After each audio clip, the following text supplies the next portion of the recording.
What is up, geeks and geekettes? It is a very special live stream of the Countdown to the Geekcast. We are all excited to be here. We're going to be talking all about the Acolyte season finale. If you saw it, we're going to be talking a little bit about spoilers, but we will let you know when that happens. If you haven't seen it, please don't go anywhere else. We will not spoil anything in the first half or the beginning of our conversation, but then we will be getting into some details. We will let you know all about it. And if you're never going to see it, you probably don't care if we spoil it. So just stick around anyways. Joining me today from the Star Wars Stuff podcast, the one and only Colin Weaver. What's going on, sir? Nothing much. I'm super pumped to be here. And I'm really excited to kind of dive deeper into what we all saw last night. I don't know if I'm the only one, but certain parts I kind of screamed at my TV, and I think my neighbors thought it was crazy, but it might just be me. But hey, happy to be here. For the first time too. First time in a long time, man. I've been a big fan of you guys for quite a while now, and Thank you. You do such a great work. Again, if you don't know the Star Wars Stuff podcast, I promise you, they are known by some of the biggest Star Wars actors in the franchise. I think Hayden knows about you guys. I do know for a fact Ewan McGregor knows about you guys as well. I think a few of them have some merchandise from y'all. So Yeah. great show, fantastic people. Go check out the Star Wars Stuff podcast. Thank They you. stream, I feel like every day. Yeah. Well, Yeah, pretty we much. try our best, but yeah. And of course, can't do this without the guy I've been talking to, the Acolyte, with each and every week, the one and only Retro Ray. What's going on, guys? So It's gonna get ready to talk about some spoilers a little bit later. Absolutely. It might have one more special guest. Let's see if he joins here in the next few minutes. But we got a great show for you guys. Plenty to talk about before we get into the Acolyte. If you haven't already heard, we have a huge event that's going on in our city in San Antonio this October 25th through the 27th. It is the first ever SpaceCon San Antonio. It is basically a Star Wars / Star Trek convention, and you're looking at three of the biggest faces in the galaxy right now. Ewan McGregor, Hayden Christensen, and Rosario Dawson are all going to be there. They're going to be participating in panels. There are probably still autograph and photo ops available. If you want more information, I highly suggest you go to SpaceCon San Antonio on social media. That way you can find out more about the prices and whether or not they're still available. Those are usually the ones that go pretty quickly. So do not wait. If you're thinking about, maybe I should, maybe I shouldn't, I promise you, you're going to regret not going. If you've been watching us and you saw sort of the videos and the panel clips from Superhero Comic-Con, you saw how epic it was. And I'd like to think our team is a little bit a part of that, making it a great show. And kudos to the entire Superhero Comic-Con team that trusts us to kind of run their panels and help out in many different ways. And so go to SpaceCon San Antonio. You're not going to regret it. And I know Colin is planning on heading down here. Yes, your I will. thoughts about joining us for the event? I am excited. I know David was kind of poking me with a stick there for a bit and was like, "You need to come to one of these conventions." And I finally was just like, you know what? Let's do it. I'm so excited, and I will be bringing my Chewbacca costume. So if you see someone wearing Chewie, because I believe we'll be sharing a booth, right? Yes. Yes. So if you see someone at our booth dressed up as Chewie, it's most likely going to be me. So, yeah. All right. That special guest I was talking about has arrived. Everyone make some noise for the one and only General Kenobi. What's going on? Hello there. What's going on, everyone? Oh, man. We're just excited. I mean, Acolyte, there's a lot to say about it. Before we get into it, some of you guys are probably here because we do have another movie giveaway. We will be giving away free passes to the Borderlands movie. Nice. I will be sharing how to do that kind of in the middle of our conversation. So please stick around. Don't go anywhere. Those will be a pair of tickets per winner. I'll get into the details about how to win later on in our conversation, but that will be coming up shortly. So, all right. Kenobi, I know you're also stoked about SpaceCon. Tell the people at home why they should go to SpaceCon San Antonio. I mean, you had the big three reasons right there on screen just a little while ago. I mean, come on, just to see all those three big names. They're just about our top three in the current Star Wars, right? They're, to me, they're comparable to what Mark, Carrie and Harrison, used to be, right? So I kind of feel like they're kind of our new big three. So um, it's awesome, that all three of them are gonna be here several days. Like you mentioned, you got photo ops, you got autographs, and the roster is stacked. All right. So if those three for some reason are not enough to float your boat, trust me, there is plenty more.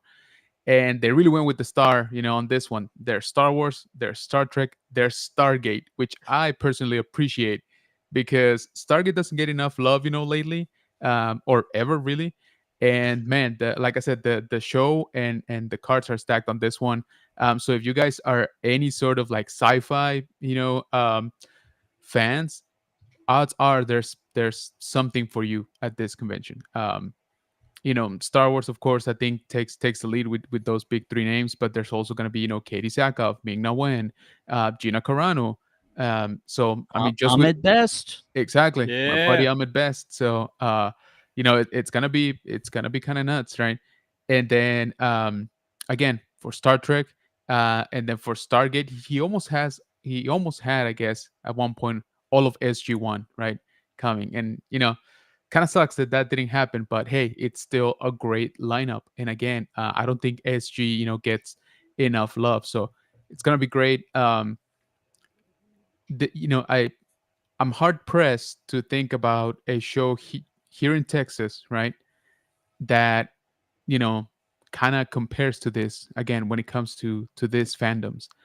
um Honestly, even on a national level, right? It's up there. All right, so it's definitely up there with like the fan expos. I mean, we all know they've been pulling in some big names lately, but come on, guys, this is our hometown, and the fact that all of these stars are coming here, I think it's awesome. So like you said, I would greatly, greatly encourage anybody that's even slightly on the fence about it, just buy your tickets, go check it out.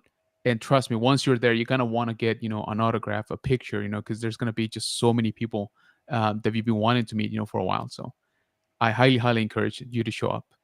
And again, we'll be there. So, stop by, say hi. Ted only charges 15 for selfies, so he might give you a discount if you say, Ted is the handsomest in all of the Countdown City Geeks. You'll get a 5% discount. So, just keep that in mind. But yeah, we'll be out there, guys. Colin's gonna be rocking, the Chewbacca, so that's gonna be pretty dope. My Yeah. heads off to you, man. That is commitment, because, I mean, first of all, to travel with that thing, and second, just to have that thing on, like, for an extended period of time. Oof. It is so much fun. I spend 3 months and 21 days actually building it, so it's Nice. yeah, it's so much fun to wear, and I can't wait to be at the con. I'm so Absolutely. pumped for it. Yeah. And if you haven't, guys, check out on Colin's Instagram. He's posted a few pictures, and it looks great. It looks like, seriously, like if you see Yeah, it like at appreciate that. Galaxy's Edge, you wouldn't know it's not an official like character walking around. So that's all I gotta say. It's pretty up there Wow. Well, I appreciate that. Thank you. for sure. Josiah's in the chat saying, "Looks like Star Wars Celebration came Yeah, early boy. for SpaceCon San Antonio." Yep. Yeah, Yep. and actually, I'll say, that's a good point. I mean, we don't have a celebration this year here in the Nope. States. We got a celebration next year, but it's in Japan. So So pumped for that. oh Yeah. yeah, same Oh here. yeah. Trust me. But it's harder for people to go, right? For Mhm. sure. So if you want to get like your big con fix, for Star Wars, this is a really good spot to do it. Yeah, absolutely. and like we've already named, half dozen big names, but Giancarlo Esposito is also Yep. going to be Yeah, there. buddy. Yep. And like I think about three of the coolest panels I've done in the last few years. It's Katie, it's Ming, it's Giancarlo. Like if you go to those three panels, you're in for a show. Like those Absolutely. people, Yes. they bring the energy. They're great with the Yeah. fans. We had an incredible moment with Katie. She told us about this deleted scene where, well, not deleted, a shot that wasn't used where she's first holding the dark saber and she actually raises it up and screams for Mandalore. And they didn't use that cut because they thought like she should be more apprehensive taking Right. that role. So they went with something else. But just seeing it and watching her go through that entire scene again, Yeah. goosebumps everywhere, everywhere. Just incredible. I think the other great thing about conventions and different panels and stuff like that, like just not at celebration, but just at different conventions in general, is that when you have those moments like that, and then you go and watch like the show that you're hyped about, and from the actors that you met and everything, and then you see it on screen, it's just like, I had some experience with that. And now I'm experiencing, this on the screen, and it just brings back so many memories. So if you guys have a Absolutely. chance to go to Star Wars Celebration or Space Con or any other convention, go to it, because you don't know what's going to happen, and you don't know what type of experience that you're going to have or the people that you're going to meet. So honestly, just go out there and have fun and go and do it. Yeah, absolutely. And I know we're gonna get into it quite a bit, right? So I know that the acolyte is coming, but before we get into that, I just want to say this whole sort of like division that seems to be going on, especially with this show, right? I can almost guarantee you when you go to a convention, right, like an actual Star Wars convention, uh, none of that is there. Like it's just fans enjoying the shows, enjoying the guests, enjoying the activities. Like you don't really get that, like I don't know how to call it, like that sort of like that toxic Yeah. fandom. It's I've never had an experience with live, like talking to anybody, because there's always some common ground that we all can agree on, and we're all there pretty much for the same reason, right? Because we love this character, because we love this show, the movies, etc. So it's kind of how can I say, it's kind of maybe counterintuitive, right, to what you would think it would be. But that's been always my experience, at conventions, people just enjoying themselves. So don't let that stop you. Speaking of, I guess, the current climate, right, of Star Wars fandom. Well said, well said. And I I will, before we get into the acolyte discussion, I want you guys to participate. And even if you have some very strong opinions about the acolyte, I want you to express them. Just make sure it's coming from a place of like, genuine either confusion about a decision or genuine criticism about a character action that didn't make sense.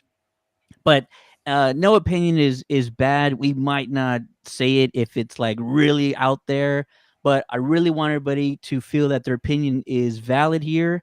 I will tell you during our conversation that the writers specifically did things to challenge our programming while watching this show. And I talked about this in like early weeks of the Acolyte. And this is something that She-Hulk also did. We are all programmed to like witness and go through the roller coaster that a show or a series is supposed to take us on. It's about plot, it's about story development, it's about character arcs.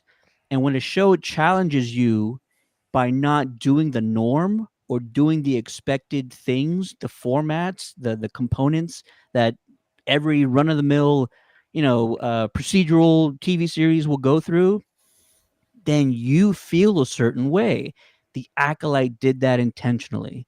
And I talked about that in earlier episodes. And so that's why I think where most of this comes from, people might not understand that, but that is absolutely where a lot of this sort of vitriol comes from when criticizing the Acolyte. It didn't do this, it doesn't do that. Yeah, it didn't. It kind of went against the grain.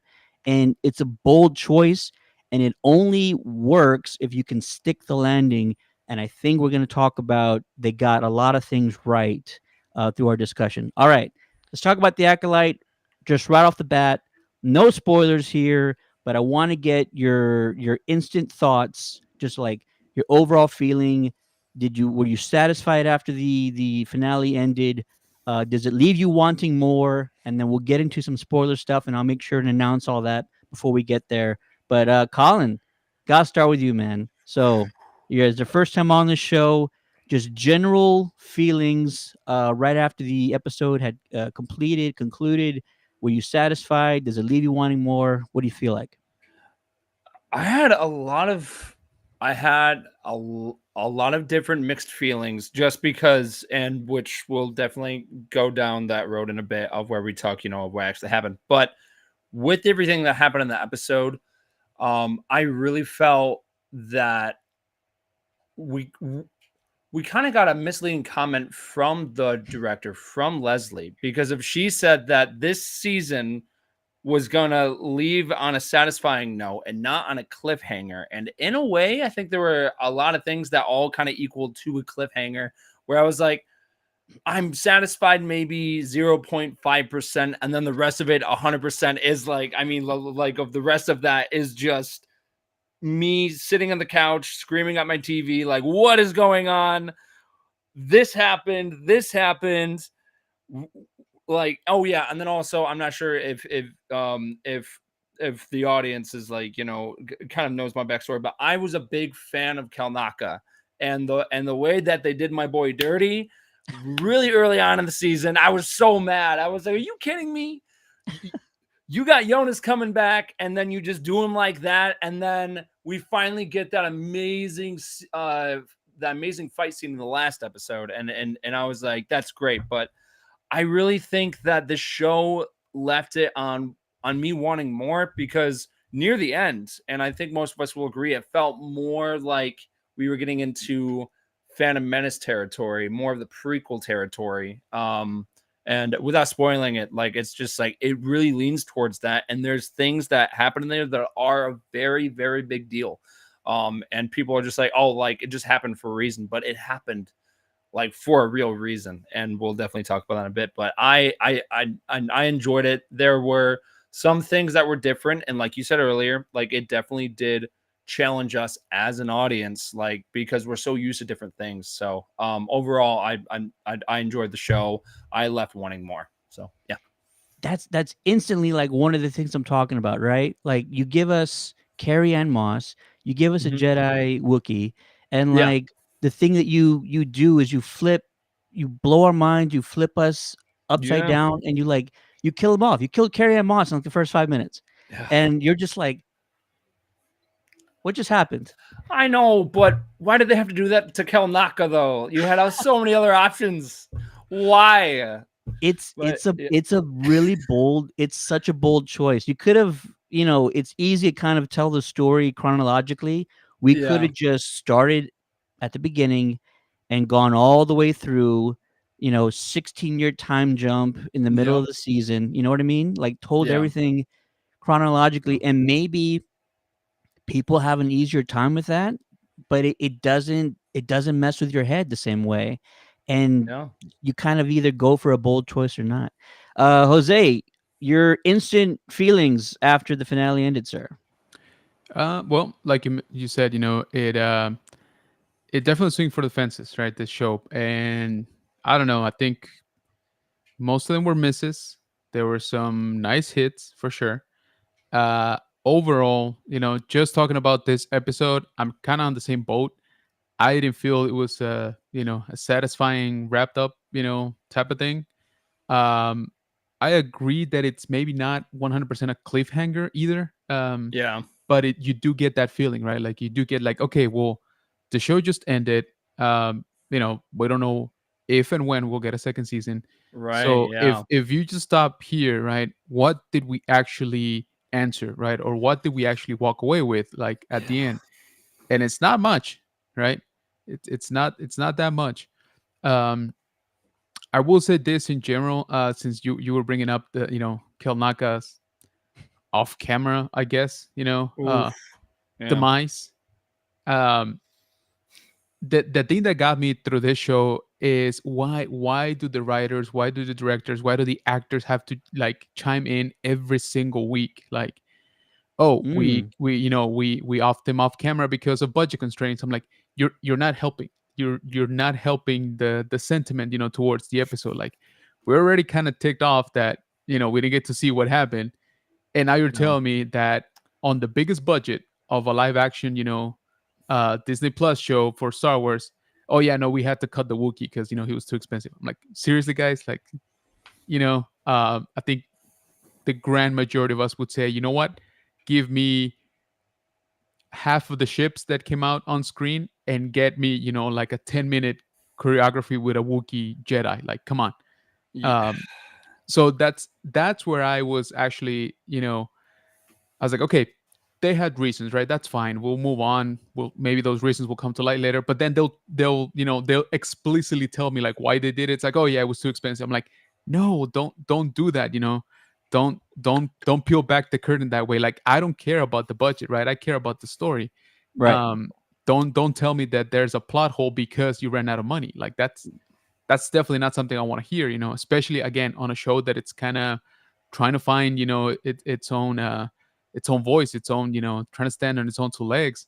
um I personally thought that was not the right move, going forward, and they just kept doing it literally like week after week. Like, it was just some other article that that Leslie said something, or some other article where the actors, they mentioned, oh yeah, this scene, we went this way because of that. The writers, so it was like they were justifying themselves a little bit too much for my taste. Say that towards the end, right? After Yeah. the season's Yeah, over, then you exactly. then Right. you can talk all you Then want, but yeah. exactly. Yeah. I mean, I tried. So whenever there were statements like that, I tried to block myself away from it because of, it's just like that kind of kills the illusion Oh, of absolutely. of what's happening with the show. So when shows happen like this that that I'm trying to love and adore, I try and block that out until I get to the very end where I can finally make my full rating of the show, Right. because this show got so much hate from that first like public trailer. Like Yeah. as soon as it got on YouTube, so many thumbs Yeah. down. It was just like, you guys haven't even seen like the full thing. Like you're fully judging on something like without really knowing what's going on, and then people are hopping on the bandwagon just to hop on the bandwagon. It's Yep. like, you need to give the show time to breathe. But now we're at the end. Now I say, Exactly. like, give your full opinion, like fully watch the show and then get there. Just don't judge something right. Like, as soon as I saw all the thumbs downs on that first YouTube video, I was like, that's insane. I Yeah. don't think it's ever happened for any of these Star Wars projects. So I was No. just blown away by that. Yeah, we got to give it a fair shot first. Come up with some like genuine Yeah. criticisms and stuff like that, and see all that stuff. Ray, your initial thoughts after the season finale aired, and I see some comments. I'll get to them in a second. Okay, so getting back to what you guys are saying, people didn't really give it a chance out of the gate. I mean, Yeah. they were literally No. people. It was just like the Madam Web movie. People were dogging it. They didn't go watch it, whatever. But when it hit Netflix, people were watching it. People actually liked it. It's just people were writing what they were seeing on TikTok, the negative reviews, the people. I think these people were just doing it for clickbait. That's just my opinion. For one, if you didn't like it, why are you continuing watching it? This is my opinion. You know what I mean? Yeah. If you hate it so much, why are you wasting that 30 minutes? Go spend that 30 minutes doing something else. But that's just me. Overall, don't get me wrong. It had its flaws and good points and stuff like that. The Kanaka thing, I agree with you on that, but I think we're gonna get a filler giving us an explanation in the one-shot comic that's gonna be coming out. Yes. So I was I gonna bring think- that up later. Yeah. Yeah, so don't worry about it. I mean, yeah, it ended, but we're gonna probably get that filler and probably more as Yes. well. So Yep. overall, it was entertaining. It gave you something to come home to enjoy, have dinner, watch it. Just sit back, enjoy it. I mean, I'm the old man in the group. I went years without Star Wars. So it Yeah. gives me something to look forward to at the end of the day of work. But that's just my opinion. Overall, it's a decent show. And they did leave us with some questions and some more Yeah. things we'll talk about spoilers later. But no, I agree with you guys. I mean, and like Kenobi said too, it's kind of one of those things where it had misses here, there misses there. Yeah, they could have done things a little bit differently, but I felt, with them coming on, and I think they had to defend themselves. So that's why they were trying to say those things to I say defend themselves, but to try to help more people watch it, because all this negative about this and that. So they were trying to say, well, this is the reason why we did this, and this is the reason why we did that. But I don't know. That's just how I feel about all that. But what about you, Ted? I mean, how did you feel overall? Uh, I'll quickly get into mine. I just want to make sure I call out Big John, Geek Customs. He said, "Love y'all's work, boys. Y'all made my first Big Con 100." He says, "This one wasn't for me. LOL. Disney Star Wars has done some great things, but this one wasn't for me. LOL." And I know Big John, he's talking about the Sam Witwer panel. Sam Witwer did his Oh yeah. famous Kenobi line because Big John asked, and he loved it. He was screaming in the first row. So shout out to Big John, man. Absolutely. And Josiah's here. He says the fight scenes was the only thing carrying the show, but the show still failed. He crying emoji. We gotta admit, fight scenes were so damn innovative. Like this was probably the were.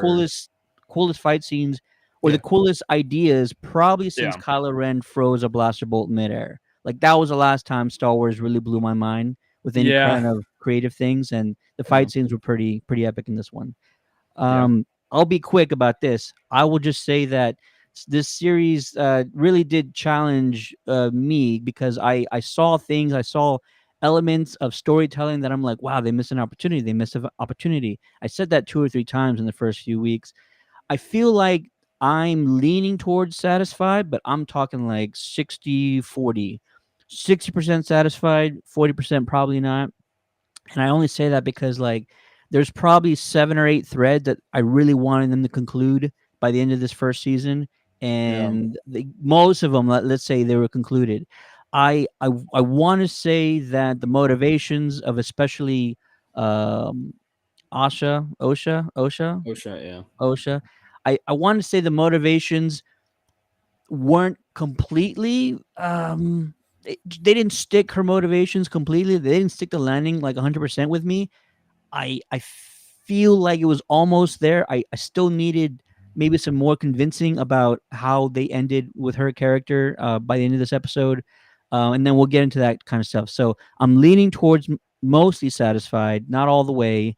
Um, and then I do say this does leave me wanting a little bit more to kind of see them tie the threads of this series to the greater Skywalker saga because we kind of got a bunch of hints about trying to do Mhm. that, and I'm willing to take the risk of like, yeah, can you pull it off? That's an even bigger deal. I was always excited about the Acolyte because I said to everybody, we're not talking about the Skywalker saga.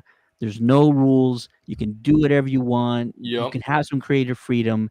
And then once you start tying it to the saga, then it's going to be real challenging to make sure you kind of tie all the threads together. All right, Yep. one more comment here. I've never seen the show, but I'm going to watch it tonight. I've heard nothing but good things. That's from Always Throne. I say you check it out. Keep an open mind. It's going to be a bumpy ride in the first few episodes, but if you make it all the way to the end, you might kind of have a mixture of what we're all talking about here. Yeah. All right. Let's see here. Now we're going to get into some spoiler territory. But before we do, I know there's a few folks here waiting on our Borderlands movie giveaway. So I'm going to put a link in the chat. You guys can go to the link, and it's going to take you to our site. There is going to be a entry form to fill out. These are not advanced screening tickets. They are run of engagement passes. We're going to pick a bunch of winners to go see Borderlands on us. And the only there's really no stipulation. It's open for any city across the U.S. as long as it's within a participating theater of Atom tickets. That's the only caveat because these are courtesy of Atom tickets. So good luck to everybody who's going to enter into the Borderlands contest. And with that being said, now we get into our spoiler territory. You've been warned. Okay, we probably should talk about the big elephant in the room first. We got a first live action look at Darth Plagueis. And no matter what you feel about this show, it is a monumental event to see Yes. him on any screen, small or big. We got him. I feel like there was probably no shot in hell they were going to do it. I said it's gonna take some balls to pull that off. It's gonna be a bold move, and they did it. They actually went for it. They put him on the screen. I'm gonna quickly say what I thought about it, and I want to quickly get everybody else what they thought about it. Seeing Darth Plagueis, and we got no context, by the way, right? We have no idea why he's there or how he is involved with anything. I will just say that my first thought is he's kind of been there the whole time. I would venture to say I would like to think, this is just my own headcanon, I have no evidence of this whatsoever, that he's the one who trained Kymer, Stranger. I have no evidence of that. But if you were to tell me he's the one that manipulated, seduced him from the Jedi, and now he's kind of watching all the threads move around, then I'll go along with it. If you guys have a different theory, I'd love to hear it. Colin, I know you do. Yeah. So kind of, I spent my entire day at work of just kind of being on my brain of just kind of processing everything. First off, I want to say I didn't think we were going to see his face. I knew that in my mind and in my heart that Plagueis would show up, but I didn't think to the extent where we would see his face. I mean, because as soon as I saw the hand, I thought we were going to see like a shadow or just something like that. But then we actually saw him kind of creep behind the rock, and I screamed at my TV, and I think my neighbors thought I was dying or something. Um, uh, but it's it it's so crazy to think about that this character comes from, that one line all the way back and from Revenge of the Sith all those years ago. Have you ever heard the tragedy of Darth Plagueis the Wise? And here we are now.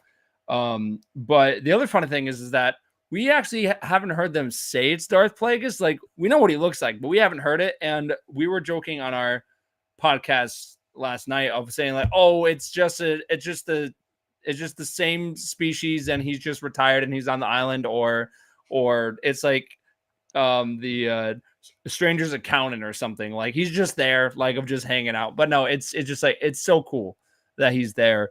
And all of this is leading to of what we see in the Phantom Menace. And we'll talk more about all of the politics of this episode too, because it was like really, really interesting. But kind of going off of your comment, is that I could see Plagueis doing that, of where he kind of pulled Chimera away from the Order, kind of like Palpatine did with Count Dooku.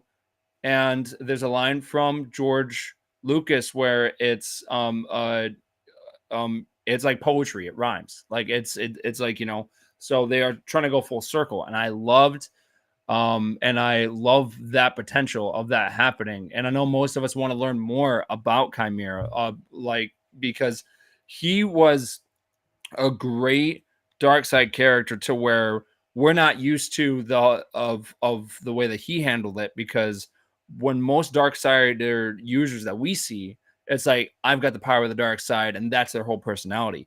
Chimera was kind of mixing like different things, and he wasn't full out Sith. So even though he claimed to be. So I was like, this is a really interesting take, and I'm digging it. I'm vibing with it. But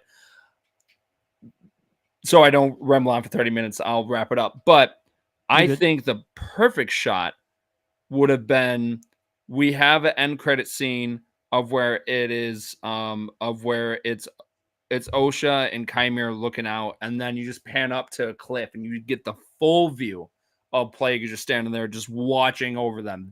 That would have been sick. And maybe we wouldn't have gotten the cave thing, like the hand maybe, and then that would have been fine. And then we get the full shot of Plagueis. That would have been like all right, here we go. Yeah. Season 2, let's rock and roll. But yeah, so I love cool. that. I absolutely love that. Yeah, for sure. Yeah. Jose, did your mind get blown when you saw Plagueis on screen for the first time? Yes and no, because we've talked about it before the show even, fully materialized, right? Once we knew what the Acolyte was meant to be, obviously, people started pointing out to, okay, well, who's around that we know of, right? And unfortunately, people forget that, that specific version of Darth Plagueis was not canon, right?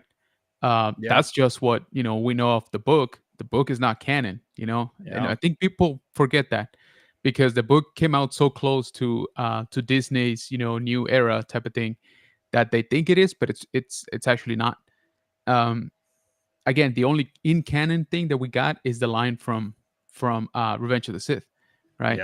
Yeah. So that's one thing, right? So there's no guarantees, right? There's no guarantees that they would have to use Dark Plagueis. They could have gone, again, they could have gone with something else. To your point, Colin, they didn't even say, right? Obviously, they don't call him, Yeah. Dark Plagueis. Just everybody, that ever saw that picture, read that book, etc. Uh, we immediately jump to that conclusion, which is obviously very, very valid. But that's what I'm saying. Like, we kind of have to frame it in that light. Dark Plagueis, the one that we know about and stuff, is not canon. So Yeah. does this guy look 100% like him? Yeah, absolutely, right. And it would be very weird if it's not Okay. him. Interesting. But Okay. that to your point, right, like you were saying, it's like, hey, maybe it's the janitor, right? And he's just Oh, like, well, I mean, we were mainly kidding. I would be blown away if they were like, "Oh no, it's not Dark Plagueis." no, We that's were what I'm all just saying. But joking around. I would be blown away if they did. yeah, and I agree. But again, we gotta, because I've seen, obviously the comments have not, been short in supply. That it doesn't make sense. Dark Plagueis would be like 18, 19 by this point. I'm like, we don't know. That's the Uh, thing, we don't yeah. know, right? Again, none of that book is canon anymore, right? Except for the name, maybe, and the species apparently now, right? That's all we know. We don't know when he was born. We don't know what he's been trying to do to himself with the dark side to extend his life. We don't know if he's been successful partially. We don't know if him and Mother Anastasia had some sort of connection before. And they're like, hey, like two researchers trying to get to the same point using different paths. Maybe Mother Anastasia actually bid him to it, right? And she was more successful creating life. Uh, maybe whatever, right? So there's a lot of questions. That's what I'm trying to say. And so we got to be real careful not to Mm, tie ourselves to what we already know about Dark Plagueis, right? Because again, right. none of that is valid. All right, none of that is canon. You know, so I like the shot. The Oddly enough, and him, it makes sense, right? We've talked about it before. Uh, it makes sense, sort of, for this period of time, etc. The one I was actually not that fond of, believe it Excited or for? not, was Yoda. All right, at Really? the end, Why? because it doesn't make sense. Why bring him in the last shot if we know Mm. he's been around for so long, right? Well, okay. So, did you read any of the High Republic books? No, no, Okay. I've only done like sort of like catch ups, but no, I've never Yeah. read any of them fully. Okay. So in those books, and I think Ray might have read some of them, or some of the comics at least. And in those, he's more of like a side character. He's not a main character. He is off doing his own thing. There are times where no one even knows where Yoda is.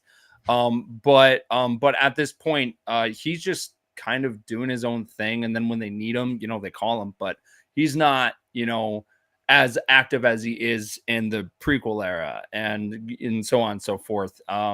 Because 800, he's just around, just getting past 800 years old, so he's Right. still kind of young. He's kind of doing his own thing.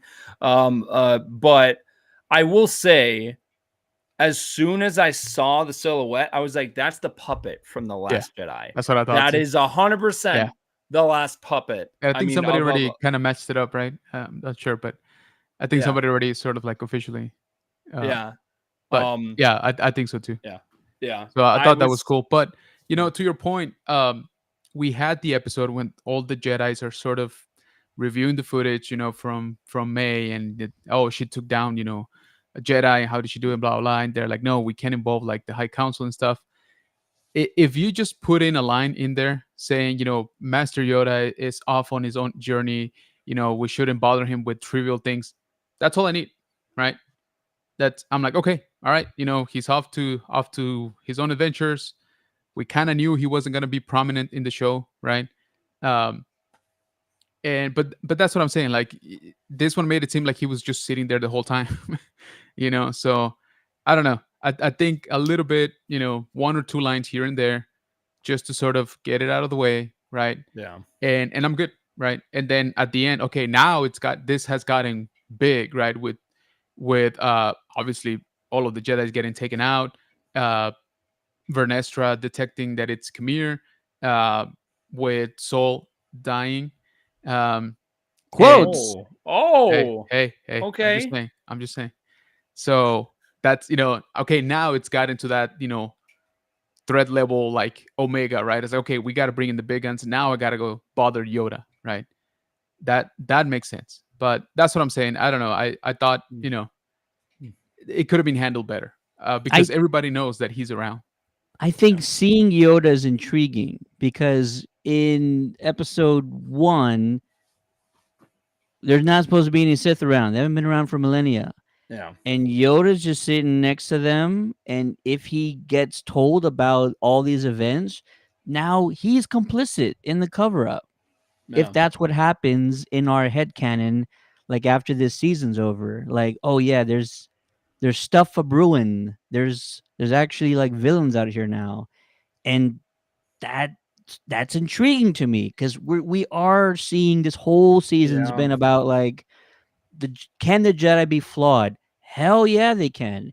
And it doesn't mean that Yes. they're evil in nature. It just Right. means that mistakes happen. And if you are not honest with those mistakes and those issues, they grow.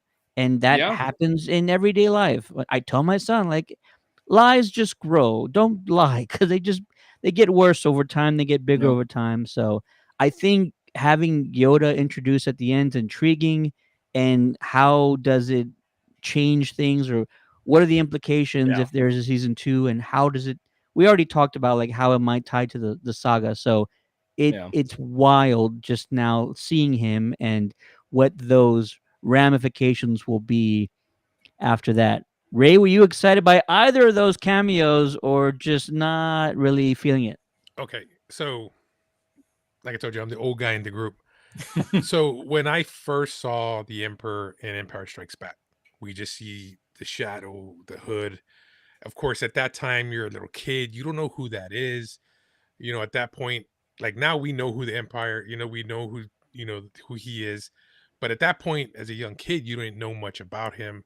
And like, unless you read the comics, mind you, it's not going to be official. Yes, it's not canon, but they're giving you something to build off. Yes, we're taking that name. Yeah. Now we can tell a story of Plagueis live Yeah. action, and we can feel the him training, his, Padawan, or getting to where he gets to, and the story of Tark Plagueis, or some form of that story take place. Yeah. And then at the same time with Yoda, mind you, yes, Yoda's been around for years, but same thing. We still don't know where he comes from. We don't know much about his story. So here we get introduced to him. Yes, we know he was in the High Republic, but remember, he also had Padawans as well.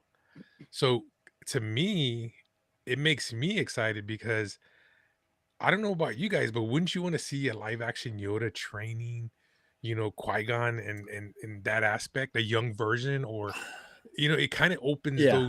those windows to live action to fill in those slots if they go that route. But I you know yeah. what I mean? No. I get it. I fully agree. Of just of having Darth Plagueis and Yoda show up is, I think there's a big division of the fans of where some feel that, oh, they're just doing it to do fan service, and then there's some of us where we're just like, it's there for a reason. Wait for the long run.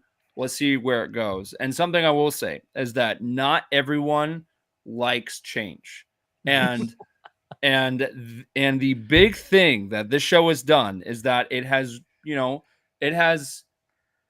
going back Tweaked. to what Ray said, it has challenged the way that we look at certain aspects of Star Wars. Like of just the Coven is a fine example. That came out of nowhere. And I will say, at first, when I first saw them, I was like, are they just calling themselves witches and then they use the Force? But I was like, I'm just gonna wait and see where it goes. And then we get to episode 7, we actually see them like, use actual magic. And I was like, okay, so it's a different type of magic that we've never seen before. So it's just like this show challenges our aspect of the force of just in general of different aspects of Star Wars. And I think it's a good thing when you get challenged on different things that you enjoy, because it gives you a different perspective of, because not every fan is going to have the same perspective on things. So I think that is the beauty of this show, is that it challenges it challenges us to think differently on certain aspects of Star Wars. Yeah, I think Yeah. good writing can do that, and good Yeah. writing can make you kind of second guess something. It can make you try and see things from a different perspective, and Yep. I think that's always a good thing. It's bold.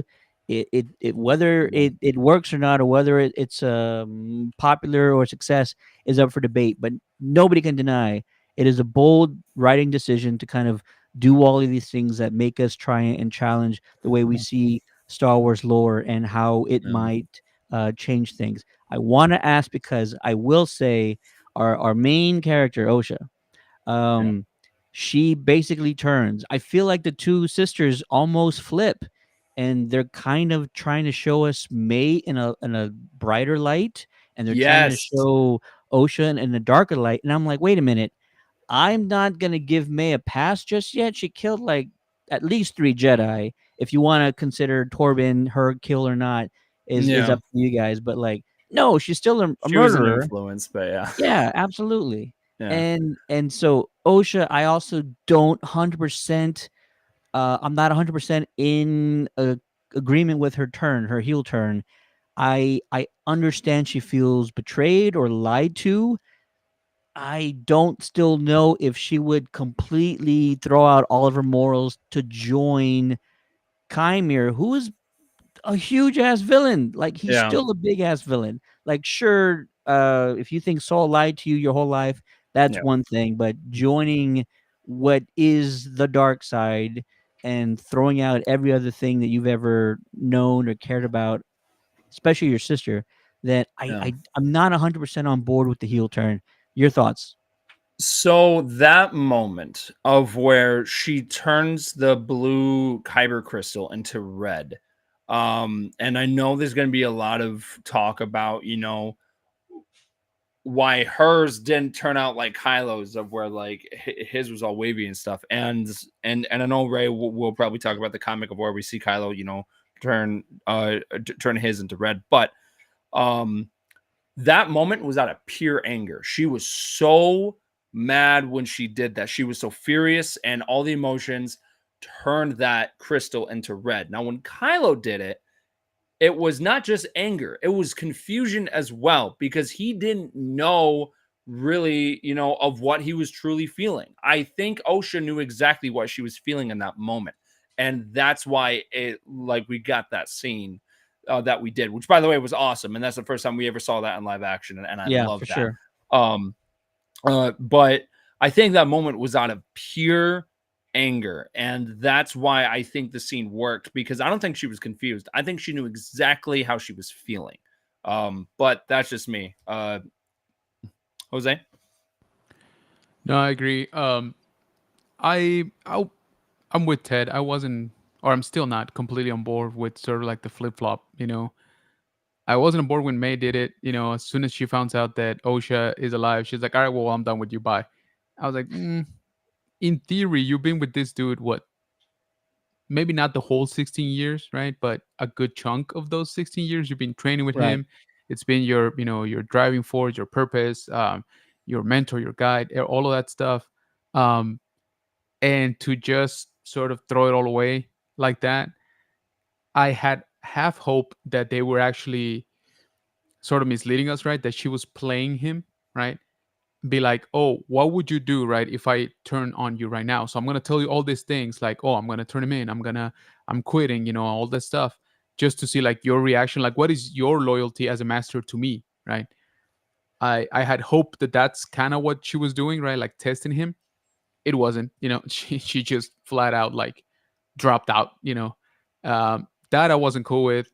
Um, Olsha, I see it, And again, it's she explains that she's always had these feelings, right? Kind of like she could never get him in check. That's why she dropped out of being a Jedi, right? Because she fails to control her emotions. But again, we never, or I mean, I'm not gonna speak for everybody, but for myself, I never really got that from her, you know, throughout the show. I never really saw like, a flash of anger. I never really saw like her being overly emotional until Kamir was provoking her, right? But then, it's kind of obvious, right, at that point. But that's what I'm saying, right? Like I didn't feel like there was a sort of ramp up to that, right? Like okay, we've seen her that she's not in check, right? 100%, that she does crack here and there, that she has anger issues or something like that. Like I said, that there's some flaws there. And then once she learns of the truth of what Soul did, okay, that's the tipping point, right? Like that's what you know opens the floodgates. That's it, I'm done pretending I'm evil, right? Like I go in hardcore. So I didn't really get, like I said, I didn't get that ramp up to get to that point. um the bleeding, the kyber was awesome. Yes, it doesn't make sense because the thing is like half sticking out the handle. I'm like, whoa, I wouldn't want to turn that thing on. um like that just seems like asking for trouble, blow out your hand. But it was cool. And but I do agree with you. Kylo was a lot more fractured in his mind and in his Yes. emotions, right? He didn't know what to feel. He's like, okay, I'm supposed to go dark for whatever convictions he's got, but at the same time I don't feel it 100%, right? He said Yes. it like I can't embrace the dark side like the way I'm supposed to, right? Yeah. And so that obviously is going to play into when he bleeds his kyber and all that, right? Like it's unstable by nature. Here, like you said, she's kind of like, that's it, I'm done. I'm done making excuses. This is just wrong. I've been, Yeah. they played me for a fool for freaking 16 years, and it all just came out, right? But like I said, it's that part I get, but I didn't feel like the lead up to it, right? So I think that's where I'm like, kind of like what Ted said. I'm not 100% on board with sort of that. And then the last thing, the most important thing to me was my sister. I got her back for 2 days, and then I'm like, all right, wipe her memory, I'm done. Like, Yeah. I okay, don't like, I don't know why that's like, I just don't know why that's the last resort. The last yeah, resort is, we need to leave you behind. You're still a Right. wanted you're still a wanted fugitive, by the way. yeah, You've yeah, killed exactly, so many Jedi, yeah, and this is the only thing we can do. I'm confused on why that's the only thing we can do. Why is there right, no other option?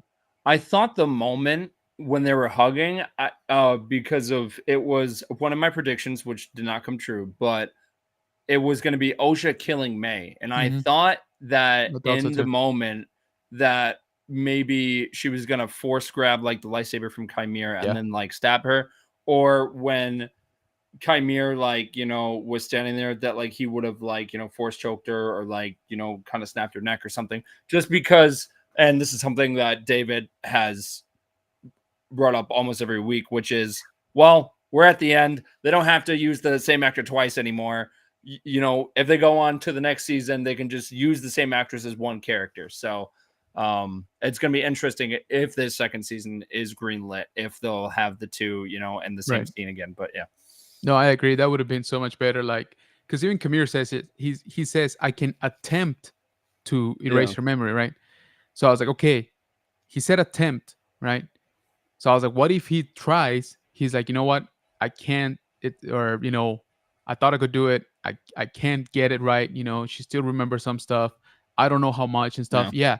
So either he does it, or even better, like you said, Osha is like, all right, well, I'm fully committed. So this is my audition. Boom, right? Like, Yeah. she's out. Which to me would have been like, holy crap, that's kind of awesome, right? Like, that's kind of badass. Um, We so need to yeah, go back to something. You did air quotes when you mentioned that Soul was dead. Oh, Are you yeah. yeah, are you do you have a theory that he could still be alive, like just passed out? yeah. So the Okay. scene. That's never crossed my mind, by the way. Oh, really? Okay. Well, again, just I based think off that's of cool. taking the stuff at face value, when she's telling the story, right, Vernestra, she's blaming it all on Soul, right? She's saying, it was this dude. He went rogue. He made this crime 16 years ago, and now he was kind of covering it all up, all that stuff, right? Obviously, she's protecting herself and the order, right, by not including, hey, I understood it as Kamir was a former Padawan, or at least she knows of him, right? I don't know if she's exactly her former Uh, master, right? But they did at the end say, I need to hunt someone down, which yeah, is my former pupil. there So you go. Yeah. yeah, So, and of course, she's not gonna say that, right? She's not gonna say my guy is the one that actually killed 16 Jedi or whatever it is. yeah. So I get that. That makes sense. Soul did, mess up, right? So he becomes the scapegoat. But at the same time, when she's leaning down, right, on his corpse, and she just whispers, "I'm sorry, my friend." I took it as, "I'm sorry, I'm gonna have to blame you. You can never show your face again." You know? Mm, how about the scene though where she's telling like the entire Senate and like of in that room, and you see her hold the torch Yeah, and she walks up? To me, that was she's burning the body. yeah. If they Right. did, yeah, if they But what I did was gonna bring say back is, Soul, it was gonna be interesting. all we got from that pyre is it's already like 100 yards away. We don't really see what's on it. It's just burning off into the distance. Okay. So whereas before we've gotten, Vader, right there. Basically all the pyres that we've seen, they kind of show who's in there, right? Qui-Gon, same thing. So that's all I'm saying. Like it was like a far off shot. Okay. If they happen to do that and they start season 2 with like Soul in some like remote planet, living out by himself, that'll blow my mind, and I'll say that's even bolder than pulling Plagueis out on live action. That Yeah. would be a total mind f if they were to Hey, do that. It was in the Kelnaka's chat. place is Hello, up for Willis. rent. So Say it again. Kelnaka's place is up for rent. So Too it's soon, man. vacant. Too soon. Get I'm just out of saying, here. remote. So- You move Milker, man. Get out of here. So I had a question for you guys. Go So for it. when Soul tells her you got that they're the same person. Yeah. So the way I took that was somehow they split. It's the same person, but they split them. Yes. Right. Yes. That's sort of how I took it. That is very hinted at, and then also I think all of this is where maybe this is what drew Plagueis out, of where he's just like, oh, okay, there's some type of virgins in the Force, and you created someone like just by using the Force, and of the line from that movie of where he's like he could even manipulate the midichlorians to create life. Right. So it's just like, did Plagueis get the idea from the witches? Did he get this Mhm. which we'll find out in season 2? But I think that's why they just hinted at Darth Plagueis being there, because you like kind of have to have those gears turning of why Plagueis is there. Like, was he drawn to Osha and May's power? Right. Was he drawn to Brendock? Like, there's so many things that could have drawn him out from where he was hiding. But yeah, so I am on the lines of that. I think that they were the same person, but they were split, and they're kind of two personalities. But now they flipped, which is interesting. But yeah, Yeah. I'm gonna want, if there's a season 2, I'm gonna want to know that like all the decisions made on the timeline were like meant something. Like, why 16 years? Why was it Yeah. 16 years for like all of these events to kind of start unfolding, the dominoes start falling? Does that mean something specifically? Did Plagueis get wind of this, and that's why things started happening? Like, what is it, the first domino to fall and all of these events start kind of unfolding and stuff? I think that would be interesting to find out.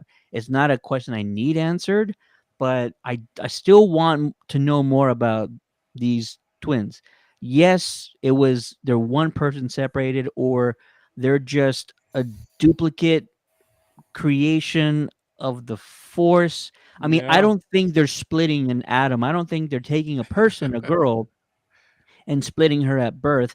I feel I want to know more, like Mm. what exactly happened. Even if I don't Yeah, understand it, I still want to know, yeah. like, what in the hell's going on.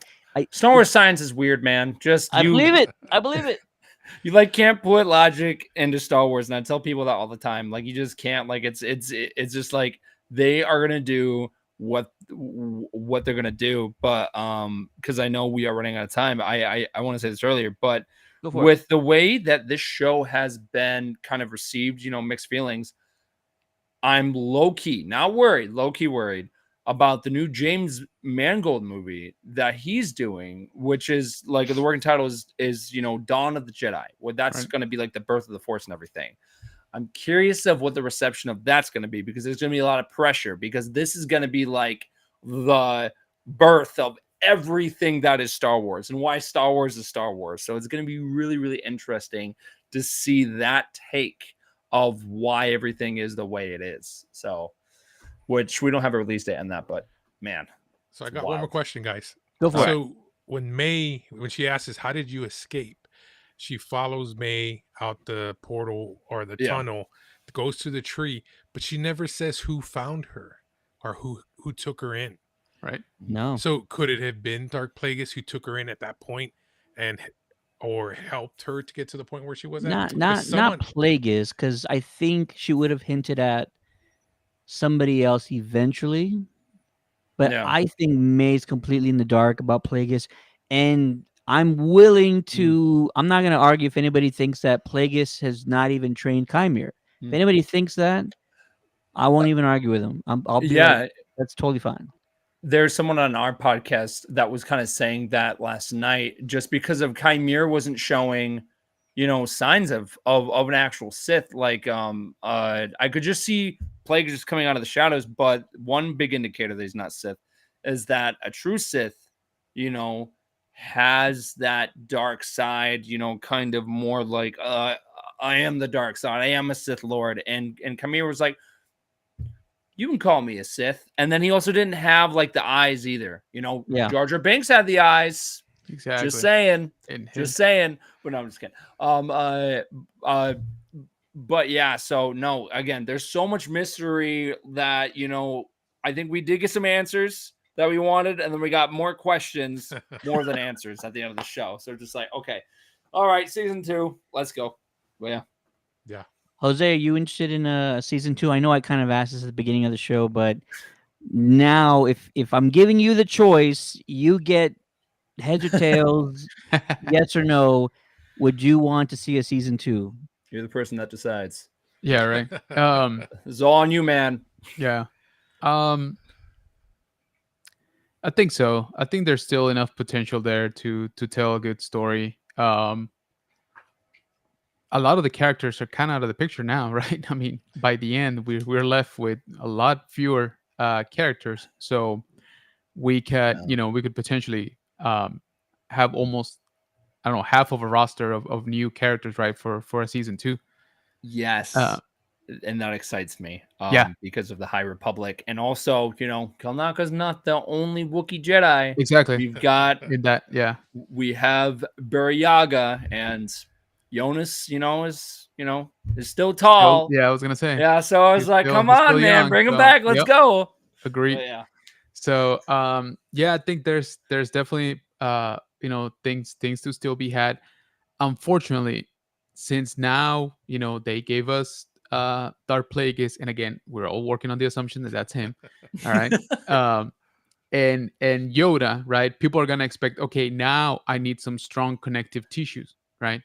Yeah. To what has been there before. And that's what worries me, because one thing that really excited me about the show before it actually started was sort of that, right? Sort of like we mentioned before, sort of that disconnection.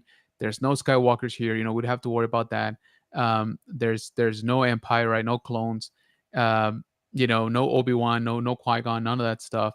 So we had a brand new roster, right? Pretty much. Again, minus Yoda, and that's fine. They didn't include him, and I was actually okay with that. Like I said, I don't I don't need the big guns to come out every single episode. We know he's around. Like I said, just a little bit more exposition, maybe, that to just say, hey, you know what, he's busy, he's on a whatever secret journey. That's it, right? That's all I needed for him to Yeah. not show up.